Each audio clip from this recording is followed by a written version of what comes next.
Good morning लोगोफोर and welcome back to my channel लोगोफोर दिनैनि नैबे भिडिअ नोंथांखौ फरायबाय ओमफ्राय आसा खालामदों जे नोंथांमोना भिडिअखौ जोबजासिम नायलांगोन होननानै ओमफ्राय जाय बिथांमोना माने फंबायमोना आंनि भिडिअखौ लानानै होदों गिबियावनो बिथांमोननिसिम रोजा रोजा साबायखर अब्ला नोंथांमोना भिडिअखौ नायनो इन्टारेस्टेडब्ला नायलांदो हाबाफारिखौ फिरफिलाखौ उरायनो थाखाय सिगांसिम थांनानै गुरै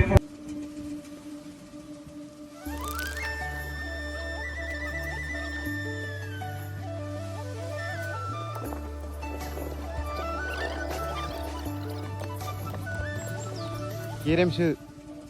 गेरेम दा बे समाव फिरफिला उरायनाय हाबाफारिखौ मावफुंनो थाखाय एसे बेस्थ' मालाय नों मा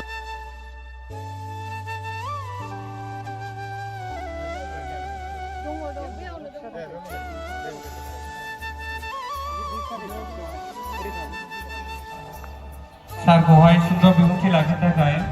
गुरै खालामनाय जाबाय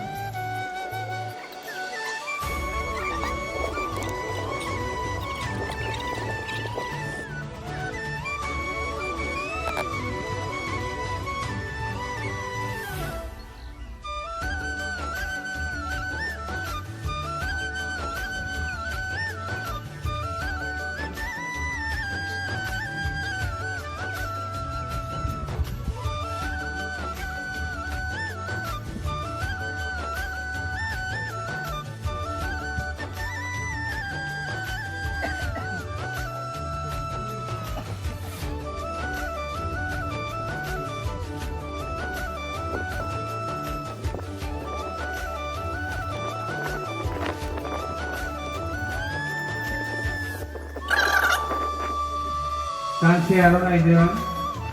बरायना लानो थाखाय आं बे समाव गुरै खावलायदों नै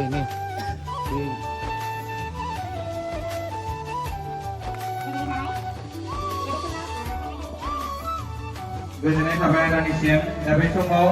साइनासालिखौ बेखेवनो थाखाय आदाखौ आं गुरै खावलायबाय आरो बेजों लोगोसे बिथांखौनो मदद होफा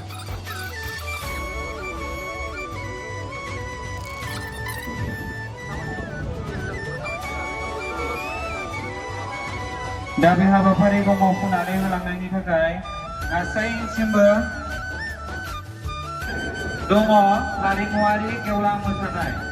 दा बेनिखायनो बे हाबाफारिखौ मेहेर गोनांसिनै खालामनो थाखाय गंनै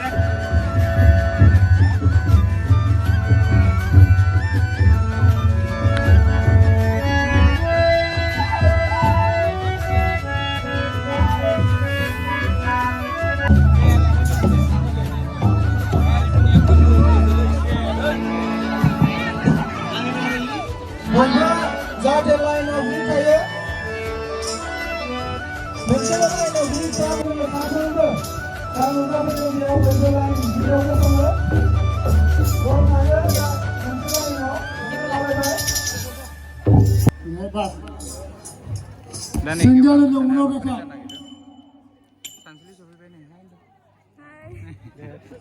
दिनैसिम जों फालिबोनाया 16 बोसोर जाबाय 16 बोसोर जाबाय जे 16 बोसोरसिम नोंसोर दाबो सोलोंनो हायाबा बोरै जानांगौ जाखो दे लाइटा खना खनला जाथा लाइनटा पेन्डिं थाबाय चेनेला लाइनटा थाबैनो नुगोन नोंथांमोना बयबो जायाखै जा हाबाफारिखौ मावबोदों बे हाबाफारि बायदियैनो गोदान बोसोराव जोङो गावनिफ्राय देरसिन सुबुंफोरखौ खुलुमनानै बा सनमान लानानै जोङो बिथांमोननिफ्राय बोसोरसेयाव थांनानै थानायाव जोङो आलो गोजोनै रायजोयै थांनानै थानो हायो बेनि थाखाय जोङो गेदेरफोरनिफ्राय आशीर्बाद लागोन जिखुनु हक बे हाबाफारिखौ आङो गिबियावनो जागायनो थाखाय जोंनि गंगारगाव रंजालि क्लाब लाइब्रेरिनि आंगोना प्रेसिडेन्ट सेक्रेटारिजों लोगोसे साफ्रोमबो सोद्रोमा बिथांमोनखौ जागायनो थाखाय गुरै खावलायनाय जाबाय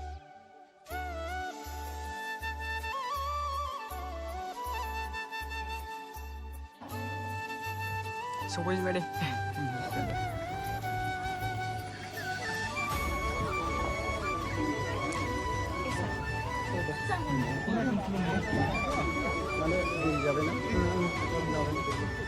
गरमा हाला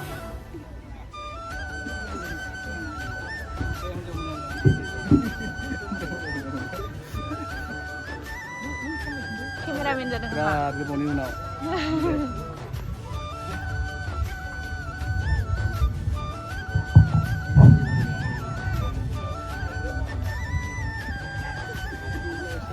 जोङो सन्मान लानाय हाबाफारिखौ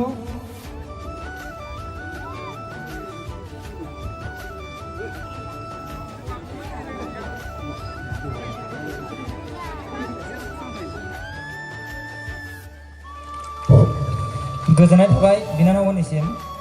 मोसानानै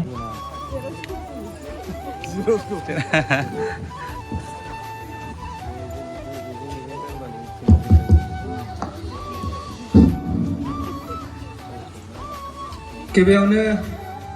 समायना जायनि थाखाय गुमिरांगाफ्रा गामिनि आरो सरलपारा हालामनि दङ गोबां समायना गामि सुबुंफोर बे एरियायाव थाथुमनानै दङ बिथांमोनखौ माने जोंसो नागिर दिहुननांगोन आरो माने मा जायो बे क'क्राझार ओनसोलनि आर्टिस्टफोरखौ नोजोर होनानै नायोब्ला आं मा नुदों सानसेबाबो बेयाव मोनसे मोजां प्रग्रामखौ नुखागोन मोनसे प्रग्रामखौ नुखागोन आङो बैसागु आर्टिस्टफोरखौ जोबोद फल' खालामो जोबोद नोजोर होयो आर्टिस्टफोरनि डायलगखौबो सिन्थाय दिनैनि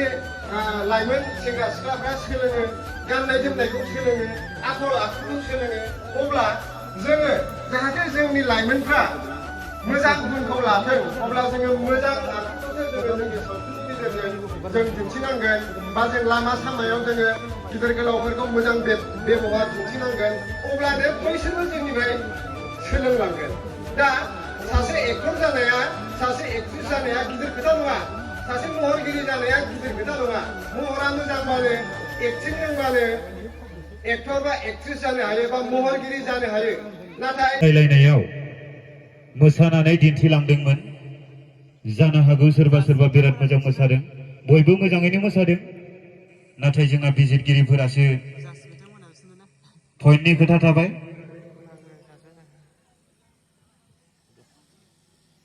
दा बे समावहाय आं मोनसेल' खावलायनो सानो जोंनि बिसानि आफादगिरि मिथुराम सारखौ जाहाथे आंनि बे स्पिकारखौ आगारनानै थांनो मोनो आंनि हाबाफारिखौ आं बेयावनो थेंक इउ स' माच गाइस भिडिअखौ जोबजासिम नायनायनि थाखाय बाय बाय